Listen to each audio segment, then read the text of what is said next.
Hi, I'm Maddie, and I'm doing a review for Nancy Drew Warnings at Waverly Academy. And sorry if this video doesn't turn out too well because I've been having trouble with my webcam, and if you notice at the beginning of the video, what keeps happening is there's a few seconds where it's kind of frozen and darkish, so I don't know how to make that go away. Sorry about that. I'm hoping to get my webcam fixed soon. So, anyway, to the review. The plot in this game is that Nancy Drew is going undercover to a school with a bunch of teenage girls, and she's going undercover as a girl named Becca Sawyer, and she is going to try to find out why there have been people have been getting weird notes from someone who calls herself the Black Cat. Like they'll get a note that says a creepy warning, and then that will be the first note, and then they'll get a second note saying time's up or something like that, and then something bad will happen to them. So yeah, Nancy is going to try to find out why or who's behind this. And I think the plot was pretty interesting. At times it could be a little confusing because while you're trying to focus on what the real mystery is, they since there's a bunch of teenage girls, they also throw in a bunch of gossipy stories in there, and it can get a little confusing trying to remember all everything that you are trying to find out, because there's a bunch of different stories behind this game. So it could be a little jumbled up at times, but mostly it was pretty good. And there are 5 characters in this game. There is Izzy, Leela, Mel, Corrine, and Rachel. And they all have very unique personalities. I really like the characters in this game. Izzy's all popular and full of herself. Leela is all sporty and competitive and also pretty popular. Mel is goth and plays the cello. Corrine is Nancy's roommate in this game, and she is not very popular.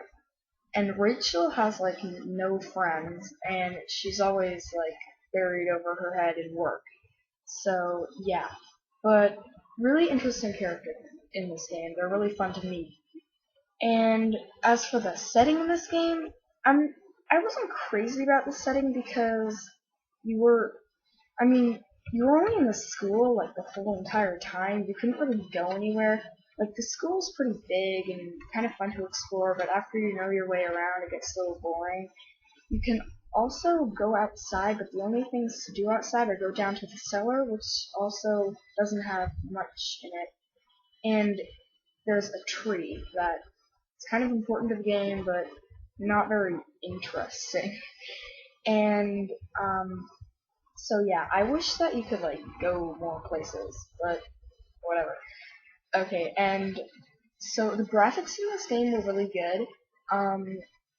And the characters were really realistic looking, and there were no glitches or anything, and also the setting and the objects in the game were also very realistic looking. And also what I loved in this game is that after you reach a certain point in it, it starts to snow, and you'll wake up one morning and you'll be able to see out the window that it's snowing. You'll be able to see snow falling, and it's really cool.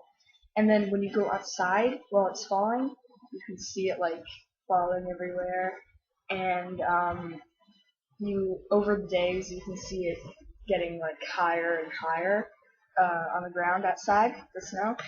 And if you start walking around outside and then you turn around, you can actually see your footprints. So I thought that was really cool.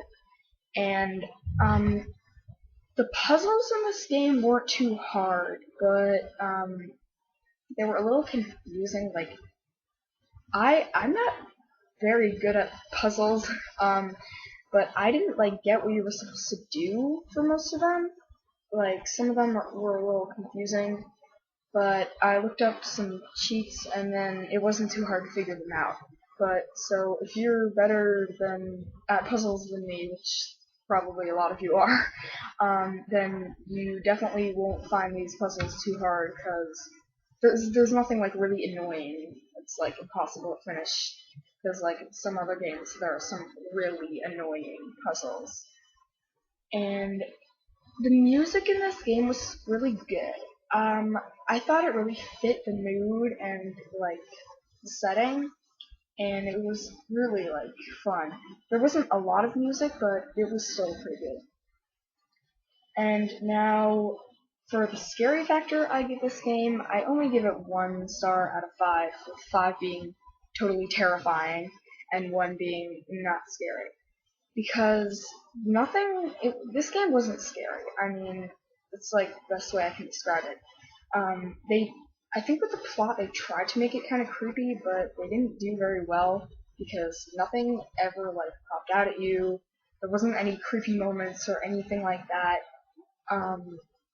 There were a lot of twists in like the plot that was surprising, but still no scariness. And the end was kind of intense, but there wasn't really any like danger music to really give it that like intense feeling.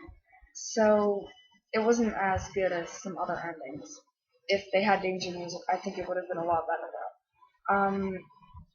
And there is one kind of startling part, but it isn't what I call scary. It's when you wake up in the middle of the night to hear a girl screaming, and I I didn't I was kind of annoyed with that because you never find out what happened. I mean, it's like you wake up to in the middle of the night to this girl screaming, and at the end of the game you're like, wait, what happened? I mean, you never find out ever. It doesn't even give you a hint at all. So I'm like, what the heck? I mean, they should at least tell us what happened. So yeah, I was really annoyed with that. Um, so a fun fact about this game is that if you abbreviate the letters if you abbreviate the title of the name, the title of the game, sorry, Warnings at Waverly Academy, most people abbreviate it as WAC, but if you do it with the actual words Warnings at Waverly Academy, you'll end up with Wawa, and I found that kind of funny. So, yeah, that's all for this video. Thanks for watching, and I will hopefully make a review for every single Nancy Drew game in the series, because I'm a big fan. So, stay tuned.